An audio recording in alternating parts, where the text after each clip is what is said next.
eu quero fazer alguns agradecimentos que são muito importantes. Sem todos esses apoios, a gente certamente não conseguiria fazer esse evento, né? Ou ele teria uma dimensão diferente em termos de convidados, de presença, etc., do que a gente tem alcançado, principalmente num tempo tão complicado, tão difícil como esse que nós estamos vivendo. Então, eu quero agradecer ao NUTEAD, que é o nosso núcleo de tecnologias e educação à distância, especialmente, né, o pessoal da licenciatura em História à Distância da UFG, mas também, né, departamentos, colegiados, né, que estão colaborando aí com a gente para a liberação dos alunos, para o pessoal poder vir aqui para a atividade. Eu quero agradecer o apoio do programa de pós-graduação em História, né, o mestrado acadêmico. Também quero agradecer ao mestrado profissional em História, ao Prof. História. Ambos estão colaborando com a gente, tanto logística, quanto apoio moral, quanto apoio financeiro. A Secretaria Municipal de Educação, né, nós estamos fazendo aí uma parceria com a nossa Secretaria Municipal de Educação de Ponta Grossa, e também o Círculo de Universidade pela Escola Pública, né, que são as entidades e órgãos da sociedade e da universidade, do Poder Público Municipal que estão colaborando com a gente. Quero avisar que vai ser passada uma lista de presença para vocês. A gente pede para que vocês assinem. Se o nome não estiver na lista, marca atrás e assina ali. No final também, a gente pede para que todo mundo fique até o final. No final, a gente vai fazer o sorteio de um livro, Jovens da História, Brasil e América do Sul, que reporta as pesquisas que têm sido desenvolvidas pelo Grupo de Estudos Didática da História. Nesse caso, são em 5 países, né, na última pesquisa que a gente fez. E aí saiu na verdade, no comecinho do ano do IPG, a gente vai sortear um exemplar por dia. Então, se você ganhar hoje, você não concorre amanhã, tá? Eu quero apresentar o professor Fernando de Araújo Pena, da Faculdade de Educação da Universidade Federal Fluminense, e do Programa de Pós-Graduação em História Social da UERJ. O professor Fernando Pena é graduado em História, bacharelado em Licenciatura e é mestre e doutor em Educação. É coordenador do movimento Educação Democrática e líder do grupo de pesquisa Núcleo de Estudos em Educação Democrática. E foi condecorado em 2017 com a medalha Tiradentes da Assembleia Legislativa do Estado do Rio de Janeiro. Então, quero agradecer muito ao Fernando pela disposição de vir até aqui, a viagem longa que foi feita, e aguardamos aí então a tua disposição. Obrigado.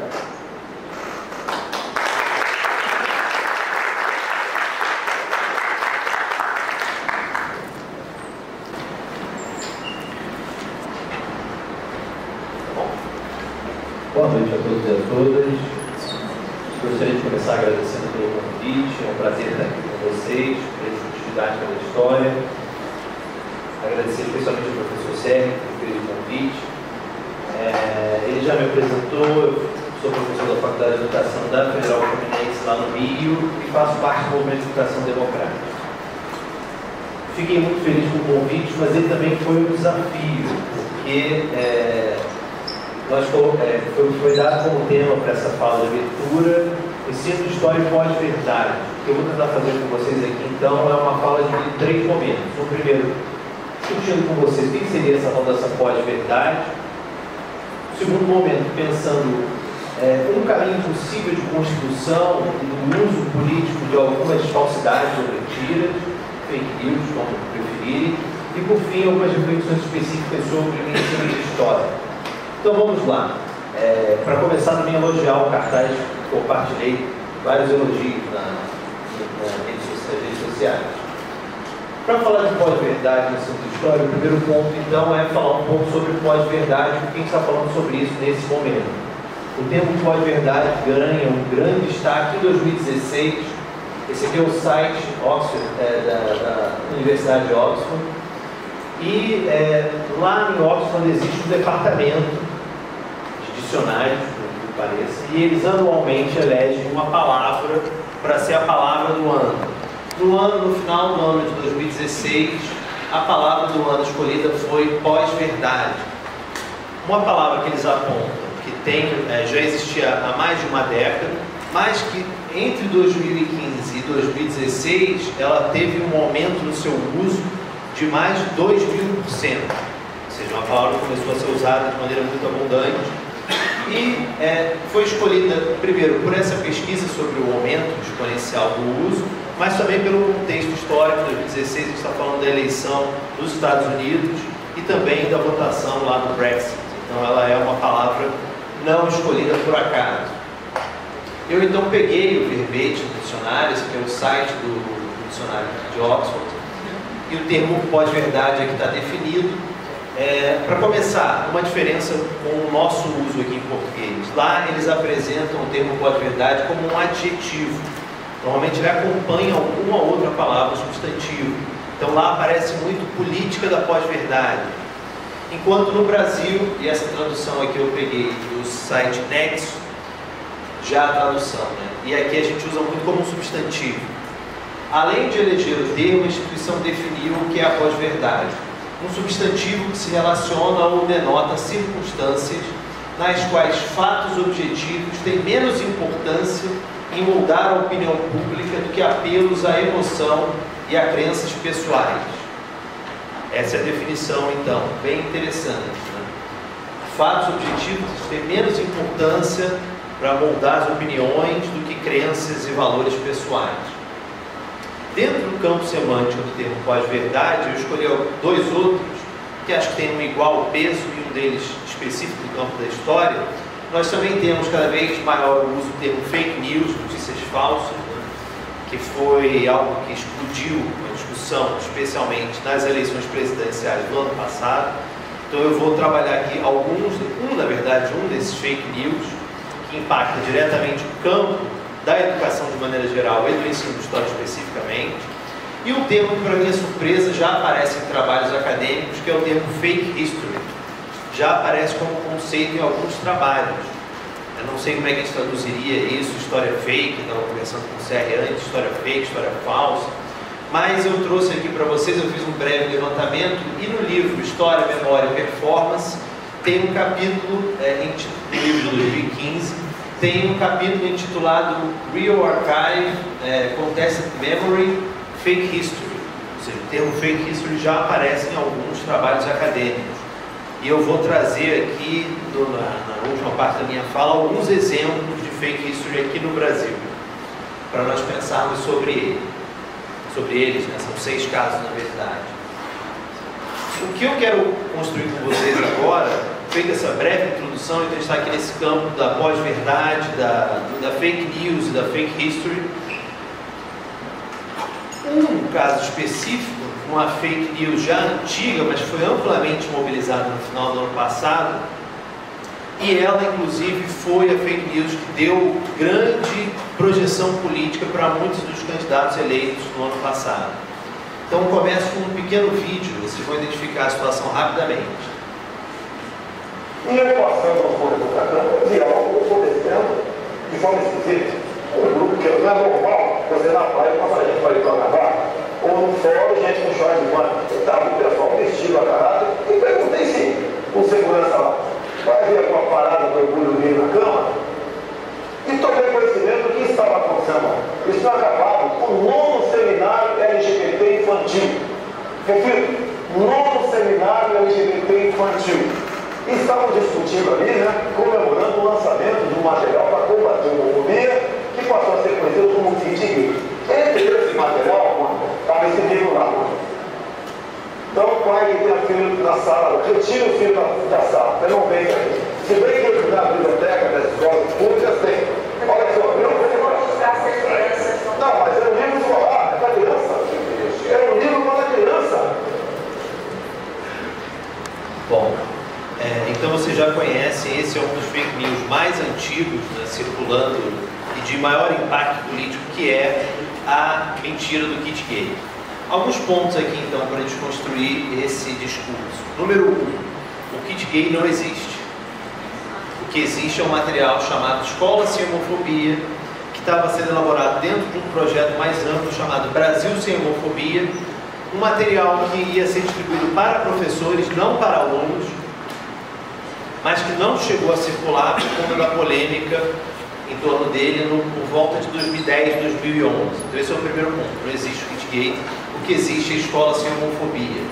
Um segundo ponto, e aqui ele fala do segundo seminário LGBT infantil, alguma coisa assim. Não existe. Os jornalistas procuraram, eu procurei, não existiu tal seminário, então é outra informação falsa. E especificamente o livro que ele está manuseando ali, que é esse aqui, O Aparelho Sexual e Companhia, ele nunca foi comprado pelo MEC, ele nunca fez parte do material Escola Sem Homofobia. Então acho que aqui está bem claro, não sou só eu que estou dizendo. Por conta desse grande problema político, alguns periódicos começaram a fazer então colunas, como o Globo fez o Fato ou Fake, e aqui eles vão pesquisar a história de que o Haddad teria criado um kit gay para crianças de 6 anos, e fala um pouco sobre essa reportagem. Ela foi considerada uma fake news, a ponto do próprio Supremo Tribunal Federal, o Supremo Tribunal Eleitoral, mandar remover vídeos que falavam sobre a mentira do kit gay na internet. Então esse é um ponto central.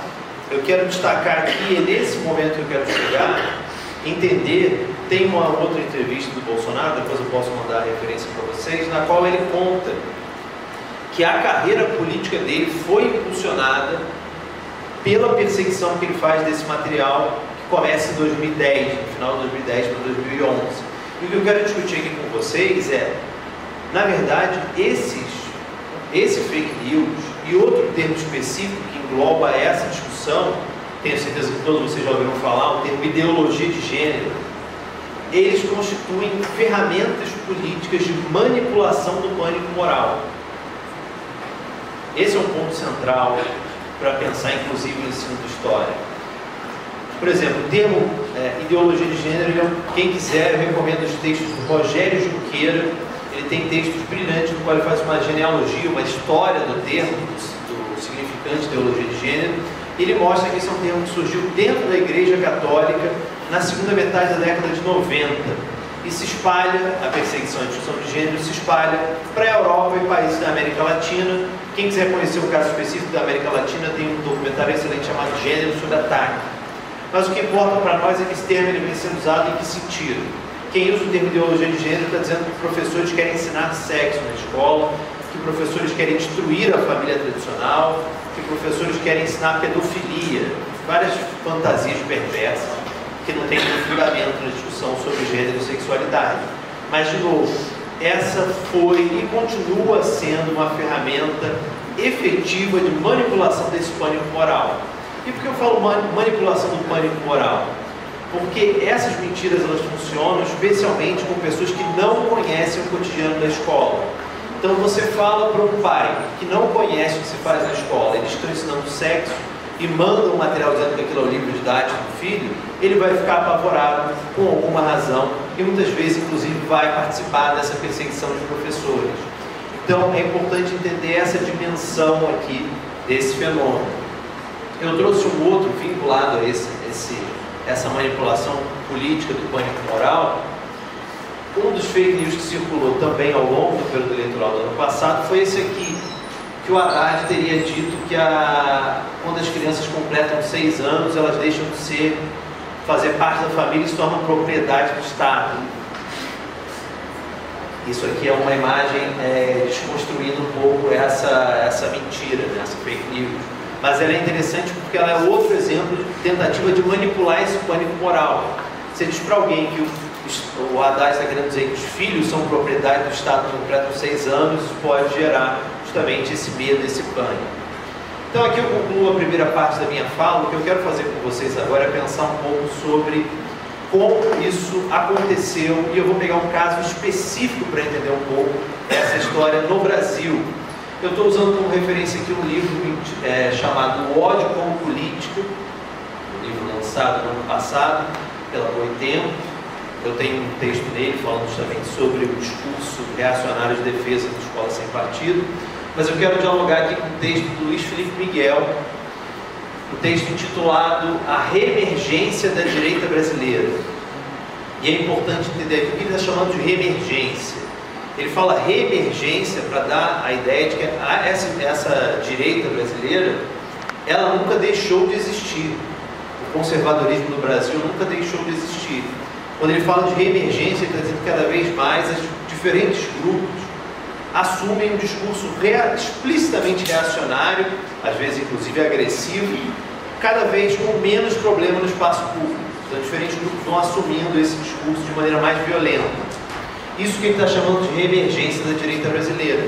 Mas ele faz um segundo alerta, que é, quando a gente fala em direita brasileira, fica parecendo que é um bloco homogêneo. Mas ele vai destacar algumas vertentes desse pensamento dessa nova direita. Essas três vertentes ele chama de uma de libertarianismo. Libertarianismo, estou usando aqui, acho que ele também está entendendo como sinônimo de neoliberalismo. É um diálogo direto com a escola austríaca de pensamento econômico, Hayek, Mises, compartilhado no Brasil muito via think tanks. Eu vou falar um pouco aqui do Instituto Liberal e do Instituto Milênio. Então essa é uma primeira ideologia que tem pouca capilaridade, mas que ela é muito forte, e eu vou mostrar como ela se relaciona com essa discussão. Uma segunda vertente seria o fundamentalismo religioso. É importante destacar aqui que ele não está falando da religião enquanto tal, ele está falando do fundamentalismo religioso, da adesão a alguns dogmas que seriam inquestionáveis. Então, um fundamentalismo religioso, e por fim, a terceira vertente seria uma reciclagem do anticomunismo.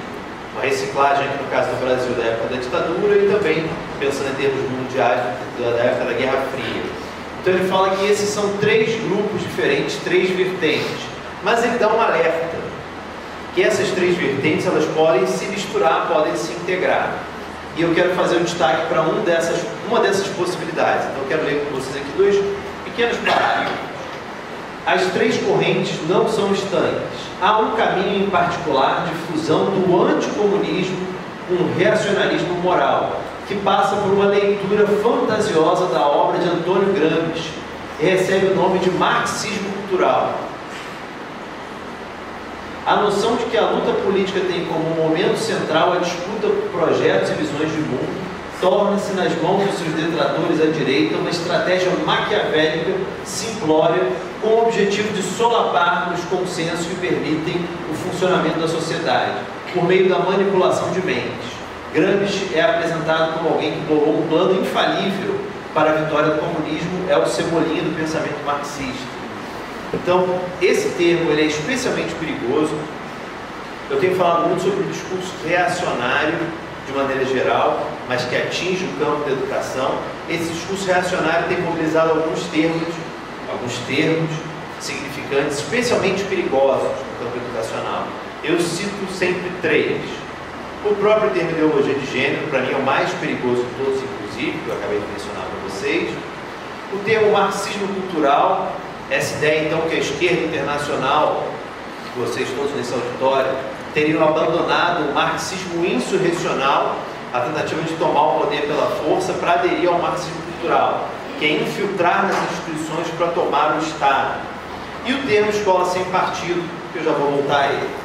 Mas aqui, então, essa seria uma vertente, o termo marxismo cultural seria uma vertente de articulação do reacionarismo moral com o anticomunismo. E o grande difusor dessa ideologia no Brasil, por essa leitura, um passo fundamental para a derrubada do capitalismo, da civilização ocidental, seria a dissolução da moral sexual convencional e da estrutura familiar tradicional.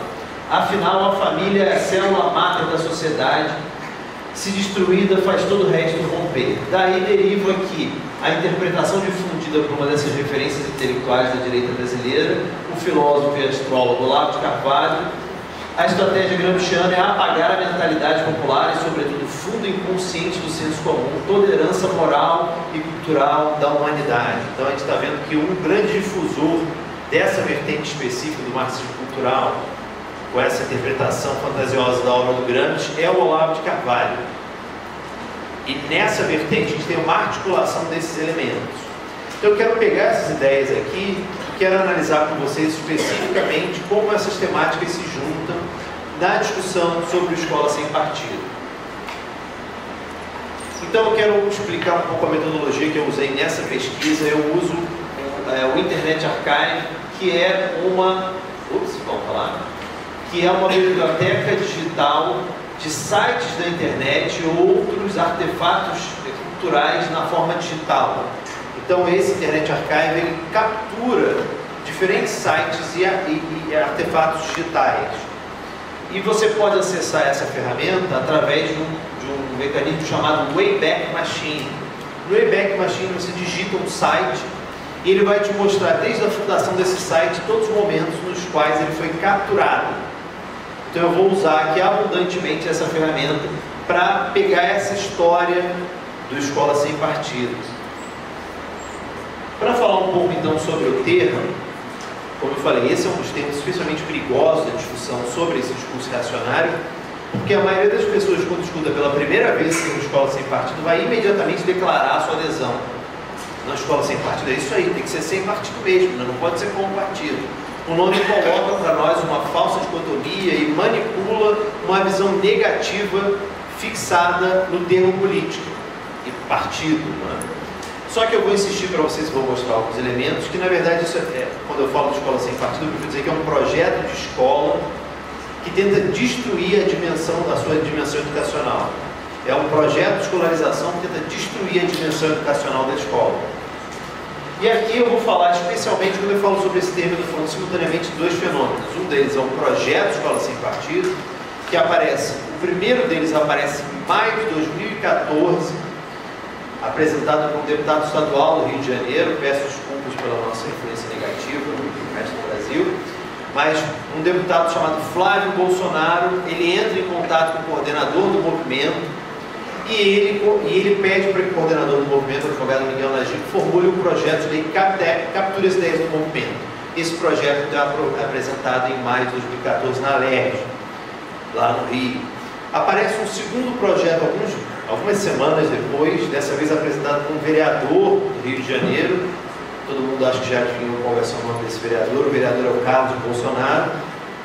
Só que a grande questão é que a apresentação desses projetos não se limita à atuação dessa família no Rio de Janeiro. Porque quem efetivamente escreveu, o advogado Miguel Nagibe, compartilha isso no site do movimento como anteprojeto de lei municipal e estadual. Atualmente, a gente fez esse levantamento, refez esse ano, são mais de 200 projetos espalhados pelo país, em alguns municípios, inclusive, em vigor, inclusive no estado do Paraná. Santa Cruz do Monte Castelo, se eu não me engano, é o nome do primeiro município a aprovar e colocar em prática, e fica aqui no estado. Mas eu, como eu disse, eu não quero falar tanto do projeto, eu quero pegar um recorte inicial, a gente chama de uma primeira fase do Escola Sem Partido, que é justamente da sua fundação em 2004 até 2014, são 10 anos iniciais. E aqui eu mostro para vocês, usando a ferramenta Wayback Machine, como era o site. Esse aqui é o site original, uma captura de maio de 2004, essa era a carinha dele na época, e atualmente ele tem essa aparência, não mudou tanto assim, mudam alguns elementos, o site foi reformulado, algumas coisas aparecem, outras permanecem. Pois bem, o site foi criado em 2004 pelo advogado Miguel Nagibe. Inicialmente, o Escola Sem Partido não era um movimento, eles mesmos chamavam escolasempartido.org. Era esse site que foi criado para disponibilizar artigos nessa temática e abrir um espaço para denúncias. Isso tudo muda por causa do ensino da história. A gente começa a juntar um pouco as nossas temáticas. Por conta, na verdade, desse livrinho aqui, eu não sei se todos conhecem, né? É um livro didático chamado Nova História Crítica, do Mário Schmidt. Ele foi até o ano de 2007 um dos livros mais utilizados no Brasil de longe. Ele chegou a vender 20 milhões. Numa matéria da época de 2008, ele trazia os dados com relação a esse livro.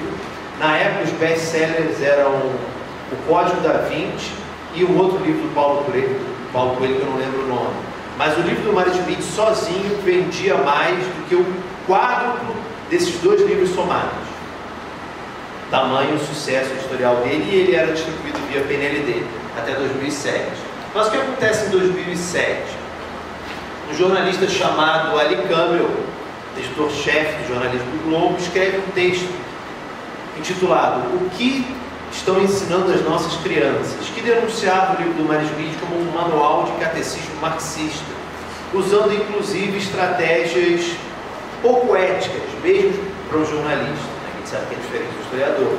Ele citava a passagem do livro sem dizer qual era a página, ele tirava de contexto, botava reticências e não dizia um lugar onde a gente poderia consultar ali a informação, né, o número da página. Só que esse texto, ele sai no Globo em setembro de 2007 e ele é reproduzido em quase todos os periódicos da época. Então, o Globo, o Estadão, a Folha, o Estadão de novo, a Folha de novo, o Reinaldo Azevedo, que muita gente acha hoje um cara bacana, né, progressista, nessa época era um dos maiores defensores do Escola Sem Partido, participou ativamente dessa perseguição do livro do Maris Witt, e eventualmente isso chega, inclusive, às revistas semanais. E aqui eles comemoram, né? Como eu disse, 2004, absolutamente relevante. O primeiro momento de destaque deles é 2007, 2008. A grande imprensa acordou chocada para o problema da instrumentalização do conhecimento para fins político-ideológicos. E aí cita todas essas matérias. Mas uma em especial é importante para nós aqui, que foi o dossiê da Veja de 2008, com essa capa aqui, o ensino no Brasil é ótimo, os erros não são só dele, na qual eles têm um dossiê que toma várias páginas da revista, eu coloquei aqui só para vocês darem uma olhada, né? O que estão ensinando a ele é uma matéria bem longa, prontos para o século XIX, né? Uma foice e um martelo ali na forma de uma caneta e um lápis, com uma pesquisa de opinião, que inclusive eles usavam até recentemente para falar da necessidade do projeto. Eu não vou mostrar para vocês, se quiserem a gente volta a isso no debate. Aqui a pesquisa, né? Mas o que eu quero chegar é eles finalmente apareceram em algum lugar. Então aqui é uma foto concluindo esse dossiê, né, essa matéria, contrários à doutrinação. O advogado Miguel Najib, sentado, fundou a ONG Escola Sem Partido junto com pais, junto com outros. Problema técnico resolvido. Mas aqui então a foto já apresentando, eu quero trazer alguns personagens que vocês vão ouvir e ler agora comigo. Então, obviamente, o advogado Miguel Najib, criador do movimento, do 2004. Ao lado dele aqui, esse é o professor Braulio Porto de Matos, da UNB, lá em Brasília, professor de Sociologia da Educação, inclusive, lá na universidade. Aqui é um outro professor de Ciência Política, se eu não me engano, chamado Nelson Lehmann da Silva. E aqui eu quero discutir justamente pensar esse uso, essa articulação específica dessas linhas dessa direita, como é que ela se dá no caso da Escola Sem Partido. E vou seguir então a pista do Nelson Lehmann da Silva. Ele é uma pessoa que chama atenção quando você vai analisar a seção de artigos do site, porque ele é o único que tem uma introdução só para ele. O artigo abaixo foi escrito pelo saudoso professor Nelson Lehmann da Silva, pioneiro na luta contra a doutrinação ideológica nas escolas, grande incentivador de escola sem partido. Então ele é alguém que já faleceu, mas eles dão um destaque aqui para a importância dele. Ele é autor de um livro paradidático chamado Iniciação à Política. Fica aqui uma coisa meio estranha, né? Escola sem partido, mas autor do livro Iniciação à Política. E autor do livro A Religião Civil do Estado Moderno, que é um livro bastante que tem voltado a circular dentro desse ideal libertário ou neoliberal. Ele é autor desse texto aqui as coisas começam a juntar, é aqui que eu quero chegar. Ele escreveu esse texto chamado Olavo de Carvalho Inconveniente, que ele publicou no site do Instituto Liberal de Brasília, dizendo em 2001 que Olavo de Carvalho era o cérebro mais poderoso entre nós. Olavo tanto é capaz de embrenhar-se nas abstratas questões metafísicas, quanto de comentar com agudeza as manchetes do dia. Sua escola informal, como a de Sócrates, lança silenciosas sementes pelo país. Chega a dar um arrepio, né? Por incrível que pareça, ele estava certo, né? Ele realmente estava lançando sementes por volta ali do final da década de 90, início dos anos 2000.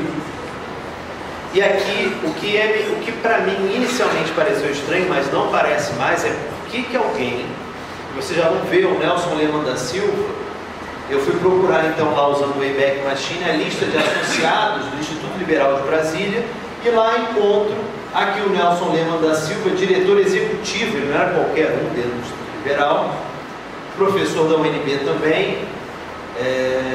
Aqui embaixo o Braulio Porto de Matos, sociólogo, professor da UNB, e para minha surpresa, Miguel Najib, advogado, também era membro do Instituto Liberal de Brasília. E eu fiquei pensando, o que o Instituto Liberal, que deveria estar compartilhando esses ideais de livre mercado, está dizendo que o Olavo de Carvalho é o melhor cérebro entre nós, um polemista fantástico.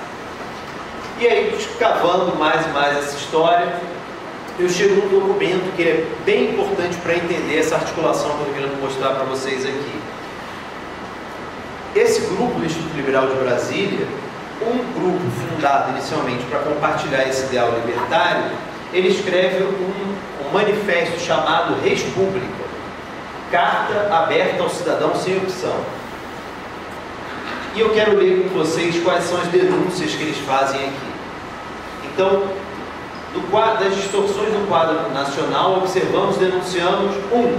A insidiosa politização da educação, da justiça, da religião, do jornalismo e informações, da arte, da própria ética. Esse sempre foi a característica-chave de todos os totalitarismos. Então, aqui bem algo dentro da ideia libertária mesmo do Caminho para a Servidão, né, que é uma obra clássica para eles. Mas a educação já aparece aqui marcada. A generalizada falácia de que o governo, ou seja, o Estado, deva tutelar a sociedade e o indivíduo em todas as suas iniciativas e empreendimentos, a oportunística incitação à exigência de direitos, sem se mencionar deveres. 4, e era aqui que eu queria chegar, a sistemática e ilegal doutrinação ideológica política, ideológica partidária nas escolas. Então, esse ponto é central. E esse aqui é especialmente importante para entender como é que essa mistura está acontecendo dentro do Instituto Liberal de Brasília, porque aqui no ponto 5 a gente consegue entender quais são os valores que eles estão defendendo e quais eles estão criticando. É evidente parcialidade da mídia, maximizando as faltas da civilização ocidental, da fé cristã, da moral tradicional, do livre mercado econômico e cultural. Então esses são os valores que eles defendem. Fé cristã, moral tradicional, isso é algo que inicialmente a gente poderia achar mais característico do conservadorismo, mas usando autores como Andy Brown, começa a perceber cada vez mais que o conservadorismo ele está presente também em alguma medida dentro do neoliberalismo. E aqui, enquanto sonegando ou minimizando as perversões do sistema coletivista em qualquer de suas experiências e graus. Ou seja, o que eles criticam são os sistemas coletivistas, o totalitarismo. Por que isso é importante, esse documento? E o documento é assinado pelo Braulio Porto de Matos, pelo Nelson Lima da Silva e pelo Miguel Nagir. Por que esse documento assinado por essas pessoas é importante na nossa discussão? Qual é o mito de origem que eles contam para a Escola Sem Partido? A maioria deve ter escutado falar já. Então, o advogado Miguel Nagir conta o seguinte: ele era um pacato pai em Brasília, ele tinha uma filha, o ensino de história aparece de novo, ele tinha uma filha estudando numa escola particular de Brasília, e quando um professor de história faz uma comparação no ensino médio entre Che Guevara e São Francisco de Assis, e ele, como alguém que se identifica como um conservador católico, fica extremamente chocado, escreve uma carta, não entrega ao professor, mas vai distribuir na frente da escola, para a comunidade escolar. E qual é a surpresa dele? Ele escreve essa carta de denúncia, entrega na frente da escola, só que as famílias, os professores, os estudantes, a comunidade escolar como um todo, defende o professor que ele está acusando de história. E aí identifica pela primeira vez algo que ele chama até hoje Síndrome de Estocolmo. Esses estudantes, eles estariam defendendo o professor porque eles são vítimas de um sequestro intelectual e por conta disso eles defendem o professor, e assim ele explica por que ele criou o movimento. Só que o que a gente está percebendo é que a história ela é no mínimo parcial. Por quê? Porque ele já era um militante do Instituto Liberal de Brasília que se posicionava com relação às questões vinculadas à educação e à doutrinação ideológica partidária nas escolas. E aqui esse link, essa ligação fica mais óbvia se nós olharmos a seção de artigo no site do Escola Sem Partido, do Movimento Escola Sem Partido, nos seus 10 primeiros anos, o autor mais citado é Reinaldo de Azevedo, olha ele aí de novo, Olavo de Carvalho e o próprio Miguel Nagir, além do Luiz Lopes Diniz Filho, professor da Federal do Paraná, se eu não me engano, de Geografia. O Olavo de Carvalho está aqui como um dos mais citados, e ele é um dos poucos autores que tem textos anteriores à fundação do movimento, o que coloca ele como um precursor dessas ideias. Esses são os títulos dos textos que ele escreveu lá no site do Escola Sem Partido. Nesse texto aqui, Neutralidade e Ortodoxia, de 98, ele já criticava o livro do Marius Witt e ele já reclamava da presença do termo gênero dentro dos parâmetros curriculares nacionais, antecipando várias dessas tendências que a gente está mencionando agora, né? E eu destaco aqui um texto de 2003 chamado Estupro Intelectual da Infância. Por que esse texto é importante? A gente tem chamado ele, em artigos recentes, da dupla certidão de nascimento do movimento Escola Sem Partido. Por que dupla certidão? Como eu contei, o advogado Miguel Najib escreve uma carta em 2003. O que acontece? O Olavo de Carvalho escreve um texto de autoria dele para divulgar a carta do advogado Miguel Najib. O Estupro Intelectual da Infância, carta de Miguel Najib ao professor Iomar. E um dado importante nessa análise é perceber que o texto do Olavo de Carvalho é de 19 de setembro de 2003, assim como a carta escrita pelo advogado Miguel Najib, que mostra para nós uma conexão direta. Essa rede de sociabilidade criada no Instituto Liberal de Brasília faz com que ele tenha acesso direto ao Olavo de Carvalho. Permite, inclusive, que a gente coloque como hipótese uma ação conjugada aqui. Ele escreve a carta no mesmo dia, o Olavo de Carvalho publica com um texto introdutório. Esse é um documento essencial para entender essa relação que nós estamos falando aqui sobre reacionarismo no campo moral e fundamentalismo religioso, junto com o anticomunismo. Vamos lá, preparem-se. Então, só um parágrafo da carta do advogado Miguel Najib. E já que a gente está falando de fake history, também se preparem.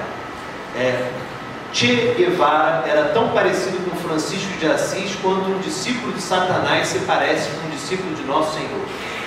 De família rica, São Francisco de Assis abraçou a pobreza para levar o amor onde houvesse ódio. Che Guevara largou tudo para levar o ódio a toda parte. São Francisco olhava para o céu. Che Guevara não olhava senão para a sua utopia materialista. O santo dedicou a sua vida ao Evangelho, o guerrilheiro a mais assassina das ideologias. Amigo de Deus, São Francisco ajudou a edificar o seu reino. Amigo de Fidel, que o traiu enviando para a morte na selva boliviana, Che Guevara ajudou a implantar o único regime totalitário da história da América Latina, uma das ditaduras mais antigas do planeta. Vou deixar aqui a desconstrução dos fake histories para o debate, mas vocês já perceberam. Mas aqui é bem interessante que a gente tem uma amálgama, uma mistura simbiótica entre o anticomunismo e o fundamentalismo religioso.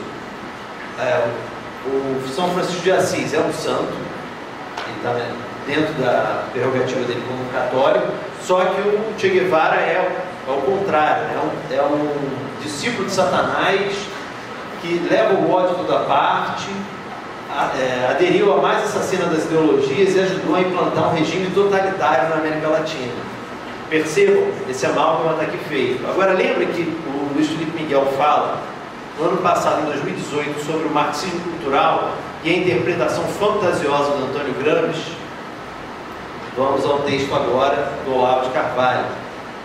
Vou ler só um parágrafo, na verdade 2 com vocês. O método pedagógico implantado nesse país é o do estupro intelectual, calculado por Antônio Gramsci para alcançar suas vítimas numa idade em que seus cérebros não estejam prontos para reagir criticamente a um assédio publicitário incansável e brutal. Mas os manipuladores não se contentam com a propaganda doutrinária, passam à arregimentação ativa, usando alunos como exército de reserva para engrossar as passeatas convocadas pelo Partido Governista ou pela rede internacional de homens esquerdistas milionárias que muito gramscianamente se autodenomina Sociedade Civil Organizada, ou seja, o partido com letra maiúscula sobre outro nome. Aí também a indocilidade custa caro a um aluno. Um dos meus próprios filhos já foi vítima disso. Então percebem essa fantasia do marxismo cultural? O termo não aparece ainda, mas ela já está toda descrita aqui nesse parágrafo. E o Olavo de Carvalho continua sendo uma referência para esse movimento. Eu falei que o meu recorte ia ser 2004, 2014. Em 2014 eles fazem o primeiro Congresso Nacional sobre Doutrinação Política e Ideológica nas Escolas, e quem abre o evento é justamente o Olavo de Carvalho, já à distância da sua casa nos Estados Unidos. E vocês podem perceber aqui algumas outras figuras, né, que vão aparecer mais aqui para frente do cenário político, mostrando como essa manipulação política do pânico moral, ela é uma ferramenta importante para conseguir capital político, né, em eleições. Né? Esse vídeo que eu vou mostrar para vocês, ele é uma síntese disso tudo, e já estou chegando na terceira parte. Quem vocês vão ouvir falando agora é o Braulio Pontes de Matos, professor da UNB, falando em uma audiência pública sobre escola sem partido em fevereiro de 2017. Portanto, eu acho que a divergência não é pequena entre a explicitação ou outros valores. O que estaria, talvez ao longo do debate, voltar a isso, é entender que quando você dá essa passagem de uma marxismo convencional para um marxismo cultural, isso poderia dar um curso inteiro sobre isso em vários países, como isso aconteceu. A estratégia revolucionária de conquista do poder, tendo fracassado na via armada insurrecional, ela explicitamente assimilou a estratégia de infiltrar nas instituições, nas escolas, nas igrejas, na imprensa, e usar a linguagem comum, como diz o professor Diniz. Muito antes de Gramsci ser traduzido para o português, ali já no final dos anos 70 e início dos anos 80, o Dr. Plínio Corrêa de Oliveira, guardião, um fundador da sociedade da BFP, disse num livro brilhante chamado Baldeação Ideológica Inadvertida, que a estratégia da esquerda mundial seria passar a usar as palavras comuns do cotidiano, do tipo debate, cidadania, mas dar a ela uma completa uma inversão da sua semântica convencional. Isso, portanto, explicaria em larga medida porque tantas pessoas se prestam a fazer um discurso envenenado, profundamente envenenado, sem se dar conta de que estão alimentando uma agenda política de caso pensado. Isso dificulta, fica parecendo que nós somos paranoicos, que vemos fantasmas em todo lugar. Foi ele que disse, não foi eu. Então vocês ouviram, não sei se vocês conseguiram pegar todas as referências. Quem falou antes nessa audiência pública na Câmara dos Deputados fui eu. Então percebam como esse é um discurso antidemocrático. Ele está ali quase imunizando a plateia contra mim. Olha, quando ele fala em debate, cidadania, ele está trocando o sentido das palavras. O discurso dele é envenenado. Não escute, senão você pode ser corrompido. Isso é extremamente antidemocrático. E ainda mais se você pensar dentro do quadro no qual ele me coloca e aos professores de maneira geral. Então, ele vai dizer que... Travou. Ah, não. Trazer essa para cá. Pronto. Ele vai dizer que a esquerda internacional teria abandonado o marxismo insurrecional, a tentativa de tomar o poder pela força, e teria aderido ao marxismo cultural, que é então o termo que mostra esse amálgama que a gente está discutindo aqui, que seria infiltrar as instituições para tomar o poder, o Estado por dentro. E o mais chocante, já que nós estamos no evento aqui de Didática da História, é o referencial teórico escolhido para fazer essa operação.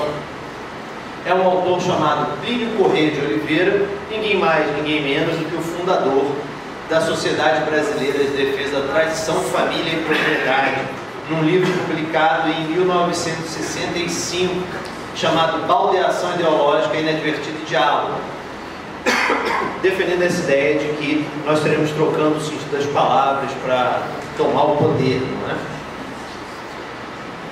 E o último ponto, antes de chegar na parte final da minha fala, é mostrar também como essa articulação entre a tentativa de censura dos professores e a discussão de gênero, ela começa em 2011. Esse aqui é um campo criado em 2011, chamado Educação Moral, Direito dos Pais. A primeira matéria compartilhada por eles é uma matéria de junho de 2011, chamado Kit Gay nas Escolas, escrito por um padre chamado Luiz Carlos Lodi da Cruz. Então, percebam, esse é um assunto que faz com que essa discussão ganhe mais força. Inclusive, esse aqui é a primeira vez que o Miguel Najib escreve um grande periódico, né, eu acho que é a Folha. num texto intitulado Direito dos Pais ou do Estado, Luiz Carlos Faria da Silva e Miguel Najib. Quem são os autores? Luiz Carlos Faria da Silva é doutor em Educação pela Unicamp e é professor adjunto da Universidade Estadual de Maringá. Ele é um dos maiores militantes na causa do homeschooling. E não é casual essa junção aqui entre escola sem partido e homeschooling, mas esse não é o nosso foco hoje. Agora, o Miguel Najib é procurador do Estado de São Paulo, coordenador do site escolasempartido.org e especialista do Instituto Milênio. De novo, a minha tentativa de mostrar aqui essa articulação entre o que nós consideramos essa pauta neoliberal e a pauta reacionária. No texto eles dizem o seguinte: impõe-se que questões morais sejam varridas dos programas de disciplinas obrigatórias de ensino, quanto muito podem integrar a disciplina facultativa. Estou dizendo que questões morais têm que ser banidas do ensino. Mas, como eu disse, nessa época o advogado Miguel Najib ele era articulista do Instituto Milênio. E quando ele estava lá, isso aqui é um print da época do site do Instituto Milênio, ele escreveu um texto chamado Por uma Escola que Promove os Valores do Milênio. Espera aí, não tinham que ser todos varridos do currículo? Estranho, né? E aqui ele vai dizer, então, quais são esses valores neutros que devem poder figurar nos currículos. Propriedade privada, responsabilidade individual, meritocracia. Percebam? Será que esses são valores neutros, necessários à transmissão do conhecimento? Ou aqui nós temos uma proposta ideológica muito clara? É óbvio que eu estou defendendo aqui o segundo caso. Bom, tudo isso para mostrar para vocês como no caso dessa corrente de escola sem partido, muito influenciada pelo Olavo de Carvalho, a gente tem uma articulação entre o neoliberalismo e o reacionarismo de cunho moral. Para fechar minha fala, então, agora é pegar toda essa discussão sobre fake news, pós-verdade, fake history, e pensar o ensino de história. São muitas questões possíveis aqui, eu vou apontar algumas, depois a gente pode voltar a elas no debate. Então, uma primeira questão aqui importante, uma consequência muito grande desse discurso reacionário no campo educacional, no campo do ensino de história, são professores deixando de ensinar história como eles foram formados para fazer na universidade por medo. Como eu disse, o projeto Escola Sem Partido ele não está valendo em nenhum estado, nível estadual, né? Nenhuma lei estadual, nem nacional. Só que independente da aprovação ou não dos projetos de lei, muitos professores já começam a se autocensurar por medo. Eu tive professores, não lembro qual disciplina, eu lembro de um professor que falou, olha, Fernando, eu não falo mais sobre Marx nas minhas aulas. Dou aula numa escola particular, o diretor não falou que não pode marxismo. Então, como ficamos nós aqui nesse contexto para ensinar história?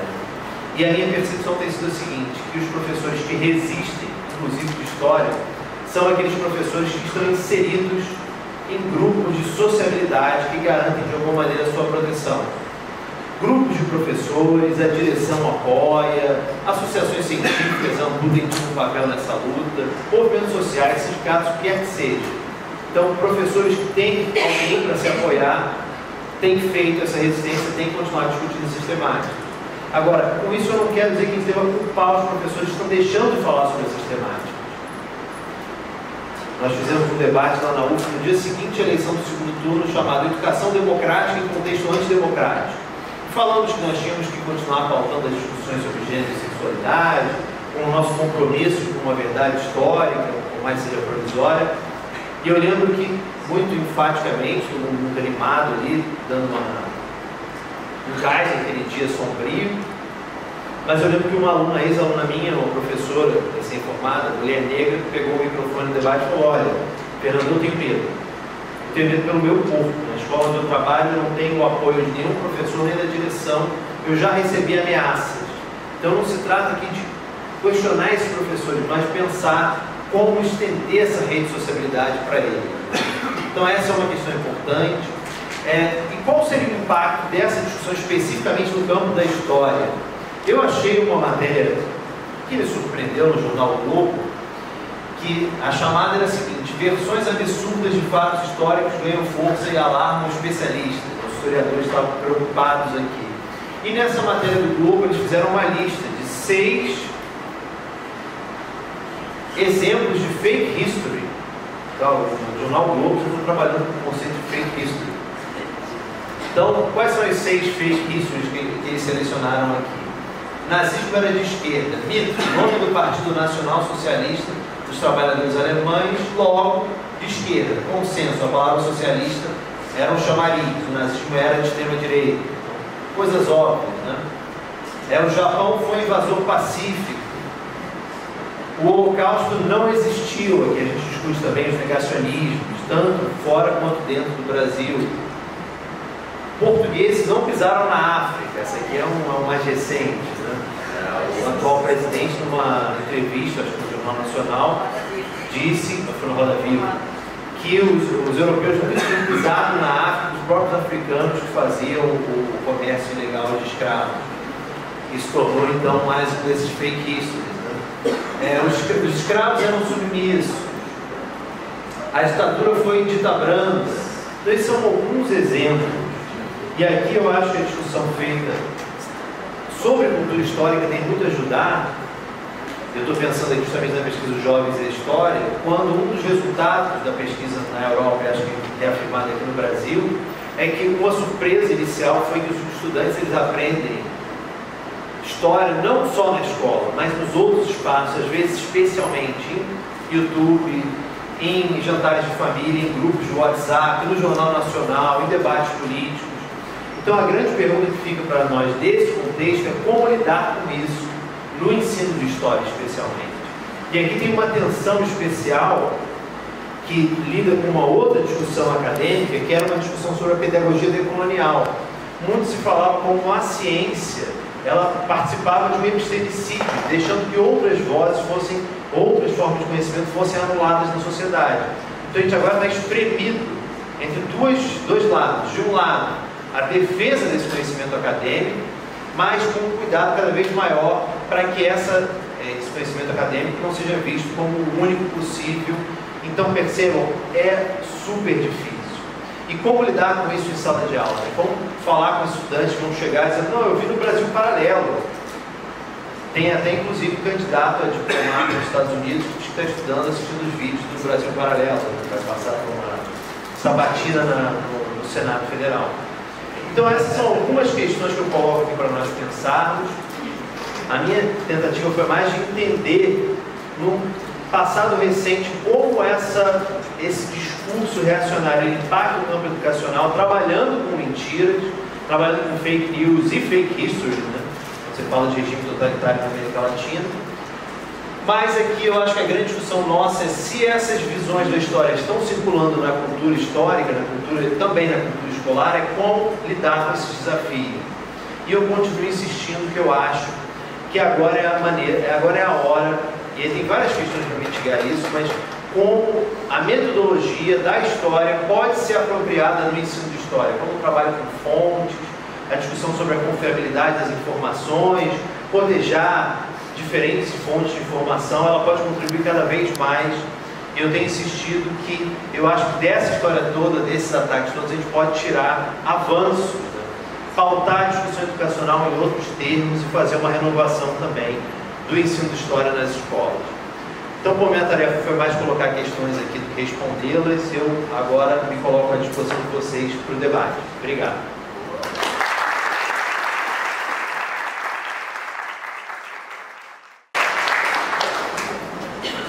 Como nós fazemos em blocos? Acho que a gente podia fazer em blocos e aí o Guilherme dá uma monitorada para a gente se vem perguntas online também. E então acho que a gente podia fazer assim.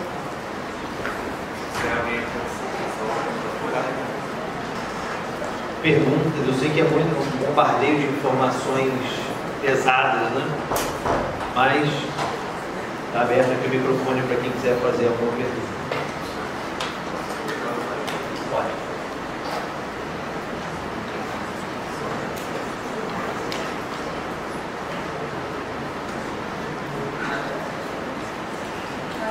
Primeiramente, obrigada pela palestra, muito boa. Eu já me acompanho no seu trabalho há algum tempo, assim. Eu queria saber mais como se dá discussões com o professor Gaudencio Frigoto, assim. Ele tem uma perspectiva de pesquisa mais marxista, né? E aí, quando você falou que o neoliberalismo tem esse cunho conservador, eu queria saber como se dá essa discussão de que o Gaudencio me parece mais Escola Sem Partido enquanto um movimento que vem junto com o fascismo, assim, e para ele, eu acho que é um entendimento de que o fascismo é um produto do capital monopolista, né? Eu queria saber como se dá essas discussões entre vocês, assim, porque eu já vi vários artigos e tal. Obrigada. Vou respondendo essa enquanto isso. Então, é preciso entender uma tensão entre grupos tipicamente neoliberais e grupos reacionários do campo moral. Vou dar alguns exemplos dessa tensão. O primeiro deles, fui chamado para uma audiência no Senado Federal. O tema era liberdade de expressão em sala de aula. Escrevi um texto, uma espécie de manifesto, uma carta, em defesa da liberdade de expressão em sala de aula. E abrimos para assinaturas. A Fundação Roberto Marinho pediu para assinar a carta. E eu pensando, o que eu estou fazendo? A Fundação Roberto Marinho querendo assinar o que eu escrevi. Mas isso mostra para mim que a Fundação Roberto Marinho, naquele momento, estava se opondo à proposta da Escola Sem Partido.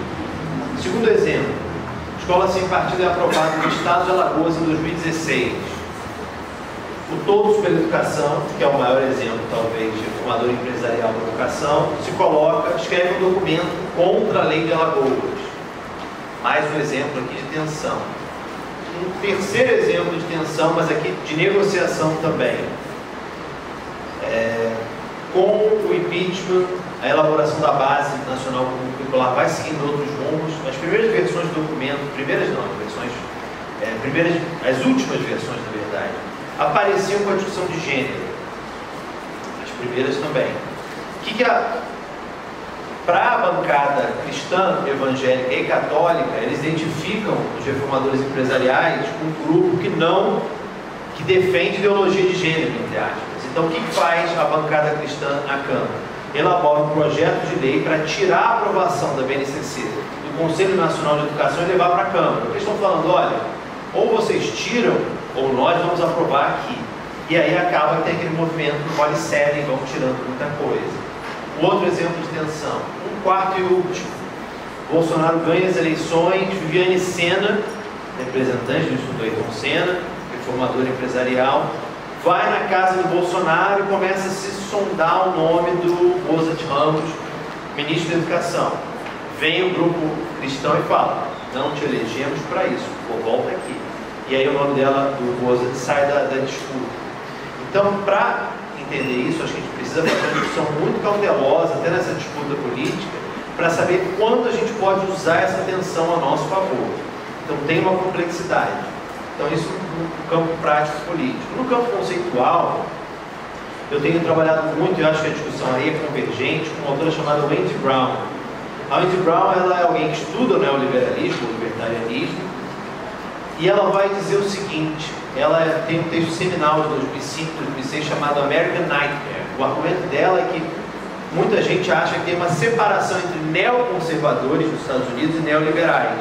Mas o argumento dela é que é o contrário, que o neoliberalismo e o neoconservadorismo, eles convergem.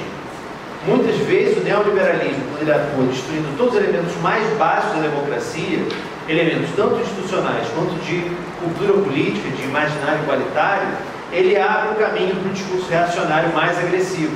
Então tem uma química de junção, que é um pouco o que você acabou de dizer. Essa linha do campo educacional, eles vão destruindo esses elementos mais básicos que nós consideramos uma educação democrática, e esses grupos então têm como chegar de maneira mais forte, no caso do Futuris agora, o contexto no qual está chegando a proposta como Futuris. Mas eu acho que é isso, entender a tensão, e eu não vejo contradição entre o que eu falei e o que o Gaudêncio fala. O que eu trouxe de específico aqui hoje é uma compreensão do discurso do Escola Sem Partido, do movimento, que aí, eu espero ter corroborado com as fontes que eu trouxe, tem uma articulação entre esses elementos. O Miguel Nagibe foi do Instituto Milênio e do Instituto Liberal, o aspecto religioso está claro e o anticomunismo está mais do que óbvio também. Então, não quero dizer que todo mundo seja igual, mas entender essa complexidade e pensar a tensão entre esses grupos que se apropriam dessas vertentes de diferentes maneiras. Mais alguém se anima?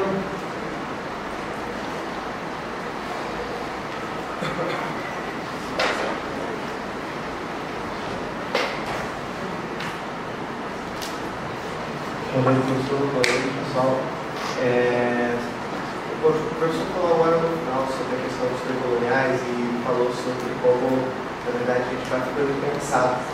Eu gostaria de ouvir a opinião do professor, comentar o que o professor acha dessa questão, qual a influência que pode ter dessa perspectiva da solução decolonial dentro de sala de aula, e pensar assim, o que seriam os aspectos positivos e negativos, e como isso se relaciona, se pode, porque se ele acaba, como isso constrói, acaba abrindo mais espaço para os nossos partidos, não é o caso da tendência liberal, ou se não, fazer um comentário geral.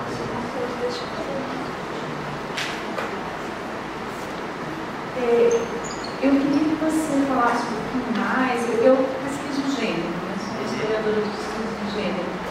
E a primeira vez que eu ouvi o termo, veja, eu pesquiso gênero desde 1999, quando eu entrei na graduação. E a primeira vez que eu ouvi o termo ideologia de gênero foi em 2011. E eu me senti muito mal porque eu não sabia exatamente o que significava aquilo. Então, eu pesquisava gênero, eu tinha mestrado em gênero, eu estava fazendo doutorado em gênero e eu não tinha a menor ideia do que significava ideologia de gênero. Né? Era um termo completamente estranho a mim. E daí depois a gente foi ver quando surgiu e tudo mais. Hoje, a percepção que eu tenho é que gênero, infelizmente, tem sido travestido, vamos dizer assim, ou deturpado, e tem sido o elemento principal de reorganização de um novo tipo de direita, sabe? Não é uma direita campo político, civilizado, não, é um outro tipo de manifestação, né? Muito raivosa, inclusive com violências físicas. A gente teve impedimento de defesa do mestrado na Federal da Bahia, professores agredidos e tal, ou verbalmente agredidos. Então, assim, eu vejo o direito como um elemento de rearticulação desse novo tipo de direito. Eu queria que você falasse um pouquinho mais sobre isso, e me surpreendeu bastante as fotos que você mostrou, no qual aparece a Ana Carolina, em 2014, né? Ou seja, muito antes de toda a polêmica com a professora Marlene. Então, assim, parece que a coisa foi meio pensada, meio estruturada, né? Eu queria que você falasse um pouco mais sobre isso. Bom, vamos lá. Sobre o pensamento decolonial, para começar. Eu acho que o pensamento decolonial ele é central na discussão sobre uma educação democrática. Mas aqui eu não sei se precisa haver uma contradição. Porque o pensamento decolonial vai trabalhar com a ideia de que não se combate sozinho a colonialidade, que é diferente de alguns autores diferenciam, outros não, do colonialismo. O colonialismo tem um caráter histórico, é um fenômeno que aconteceu e já passou. A colonialidade seria a permanência, uma colonialidade do poder, do ser e do saber. Ok, então o pensamento decolonial vai colocar para nós, a gente tem que combater o capitalismo, o colonialismo e o patriarcado. Então não vejo uma contradição nesse sentido. Agora, onde é que eu vejo a tensão que eu mencionei? É porque o pensamento decolonial coloca para nós a necessidade de relativizar a ciência como o único pensamento legítimo e levar em consideração essas outras formas de conhecimento, o que nos coloca, a princípio, mais vulneráveis à discussão sobre pós-verdade. Só que eu acho que a gente tem como trabalhar essa tensão de maneira positiva. E aqui eu volto, dialogando muito com os textos do professor Sérgio, para entender como eu acho que a metodologia da história, a maneira como opera o historiador, pode contribuir na formação de uma pessoa que entenda a especificidade do pensamento científico e não desconsidere outras formas de saber, mas entende que na escola ele tem que dialogar com o pensamento científico. Vou dar um exemplo.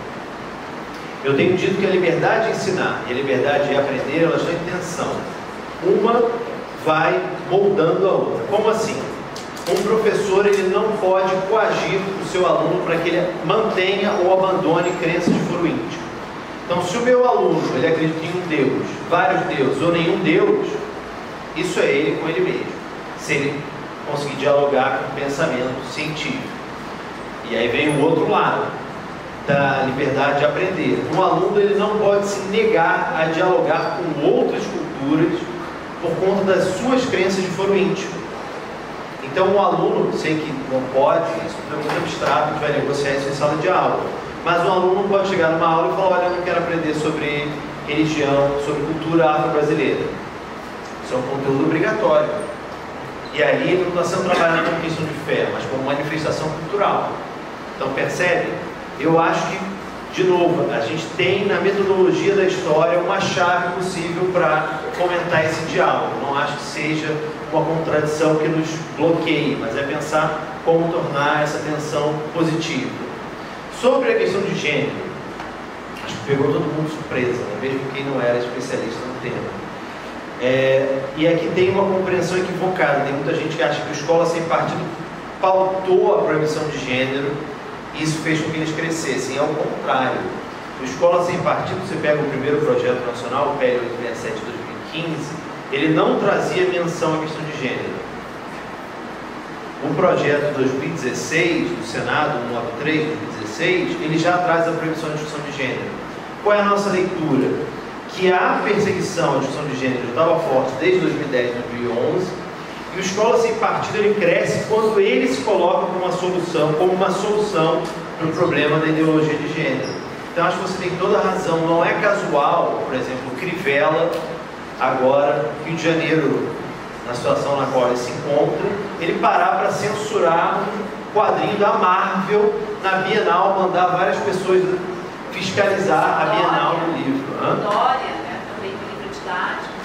Dória mandou, eu tenho relatos de colegas de São Paulo, de pessoas, de funcionários da secretaria, entrando em sala de aula com um saco preto para tirar a apostila no meio da aula. Santa Catarina, mesma coisa, um livro que trazia o termo identidade, gênero, perseguido. Então, esse é o ponto central. Eu acho que o termo ideologia de gênero, ele se tornou a grande ferramenta de manipulação. Ele é o significante mais poderoso que eles usam quando precisam conseguir popularidade. E se você olhar o que aconteceu no ano passado, e o caso do Bolsonaro é exemplar, eles estão tendo todo sucesso. Tem uma entrevista do Bolsonaro que eu guardei que ele fala: ah não, o que alavancou minha carreira política foi perseguir o kit gay. Então ele sabe que foi isso que deu para ele força, né? Por que depois de eleito ele vai continuar batendo no kit gay? Porque ele sabe que é aqui que ele consegue ainda arregimentar pelo menos o bloco, o núcleo duro ali que vai continuar apoiando, que vai alimentando essa tensão. Então eu concordo com você, eu acho que a discussão de gênero se tornou algo preferencial e é onde eles conseguem atacar essa ideia de manipular esse conservadorismo, que tem na ideia de família uma ideia central, um conceito-chave. E aí é isso, a ideologia de gênero quer destruir a família.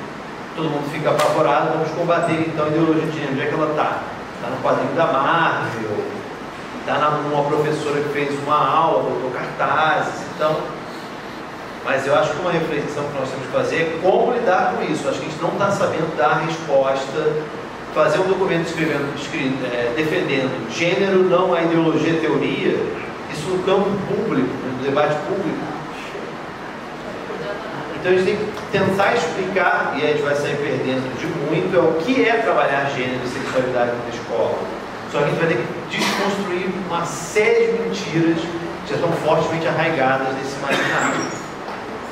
Mas, para concluir, é isso, concordo com você, eu acho que gênero se tornou o grande espantalho da vez. E a gente vai demorar, acho que um bocado para conseguir desconstruir essas mentiras que são muito fortes, né? Já estão muito arraigadas no imaginário. Geralmente eu falo assim, estudo gênero e história das mulheres, daí as pessoas parecem muito mais calmas. Só gênero é um perigo. Só gênero. Mais perguntas?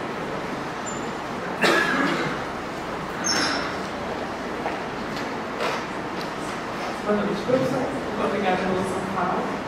Eu gostaria, assim, se você pudesse comentar um pouquinho com a gente, não sei se você já fez essa reflexão, se tem algumas implicações aí nesse ganho de capital da fake history, em comparação com as correntes, enfim, os escritos da pós-modernidade, que defendem esse campo conceitual, de que forma uma abrindo espaço para outra, ou elas estão se convergindo, enfim, se pertencem. Bom, vamos lá então. Eu não gosto de botar esse problema na conta de algo que seria uma pós-modernidade muito vaga. Para mim, esse debate ele não ganha força, especialmente no espaço acadêmico. Ele ganha força num debate público, onde as pessoas não têm a menor ideia do que é a teoria pós-moderna. Eu vejo alguns autores, alguns colegas que inclusive gostam dos textos que eles produzem, dizendo que a culpa seria do pensamento pós-moderno, que relativizou muita coisa. Eu não vejo assim. Eu acho que a gente tem contribuições importantes do pós-estruturalismo, da discussão de gênero, Judith Butler. Não tem como responsabilizar. Eu não acho esse um caminho frutífero. Eu não usaria essa causalidade. Eles usam mais essa discussão que nós identificamos como pós-moderna como espantalho, tanto que a Judith Butler especificamente, que é uma pós-estruturalista, ela virou literalmente um espantalho. Queimaram um boneco com a cara da Judith Butler da última vez que ela, das últimas que ela veio a São Paulo. Não acredito que possa responsabilizar a Butler por exemplo, isso. Acho que é mais um espantalho, né, da discussão de gênero, e talvez outros autores eles atacam agora também um pouco Foucault. Acho que ele fala mal da polícia, entendeu? Mas é isso, eu não acho que seja um fator central.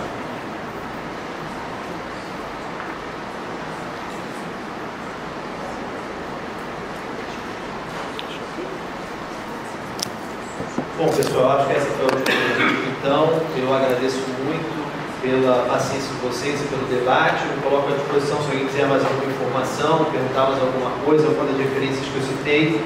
Só falar comigo que eu passo para vocês. Obrigado.